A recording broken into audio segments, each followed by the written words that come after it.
A speculative stock is not about stability, it is about possibility. While defensive companies aim for resilience and dividend stocks aim for income, speculative stocks are driven primarily by future expectations. They are investments based less on current performance and more on what might happen. Understanding the difference is crucial. The definition of a speculative stock is a share in a company whose valuation depends heavily on uncertain future outcomes. These companies often have limited profits, or no profits at all even, rapid revenue growth but unsustainable cash flow, new technologies or business models, and they also have high uncertainty around execution. The stock price reflects belief more than proven performance, and investors are not buying what the company is, they are buying what it could become. Notable examples are companies in the quantum area, as well as SMR companies. Those that create small modular reactors have, in the last year, popped massively. But why do these stocks even exist? By now, we all know that financial markets price the future. But when investors believe a company could dominate a large market, create a breakthrough technology, or even reshape an industry, they are willing to pay for that potential today. Speculative stocks, then, often appear in sectors such as emerging technologies, biotech, early-stage software companies, and new energy or frontier industries. These companies operate in areas where outcomes are uncertain, but the upside, if successful, could be massive. Speculation exists because uncertainty creates this opportunity. Returns in speculative stocks usually come from rapid price appreciation. And this can happen if the company delivers strong growth, achieves profitability, gains market share, or proves its business model actually works. The stock price can dramatically reprice to the upward.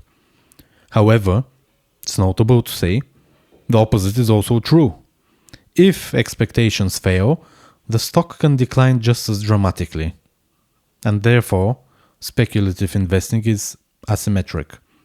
The upside can be large, the downside can be severe.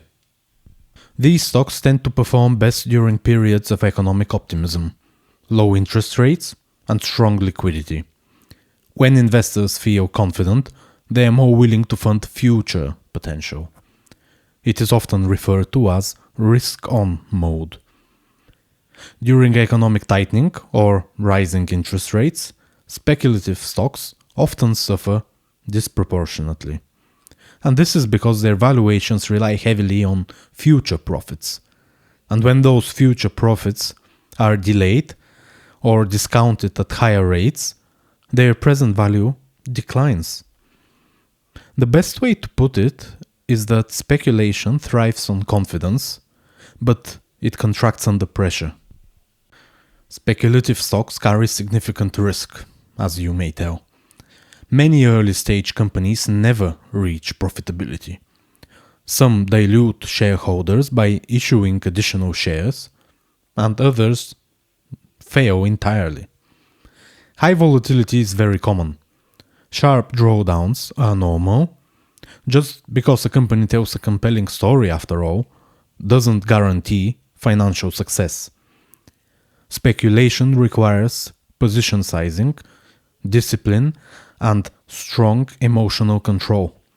Without risk management, speculation just becomes gambling. One may note that the description is relatable to growth stocks, but not entirely. All speculative stocks are forward-looking, but not all growth stocks are speculative. A growth stock may already have strong revenues, proven profitability, and expanding market share. A speculative stock, on the other hand, often lacks those foundations and depends more heavily on projections. The difference lies in certainty. Growth is measurable, speculation is hypothetical. Speculative stocks are about potential, not proof. They offer the possibility of extraordinary returns, but they demand tolerance for volatility and uncertainty. Speculation is not inherently good or bad. It simply carries higher uncertainty. They can accelerate wealth. They can also destroy capital. That is what a speculative stock is.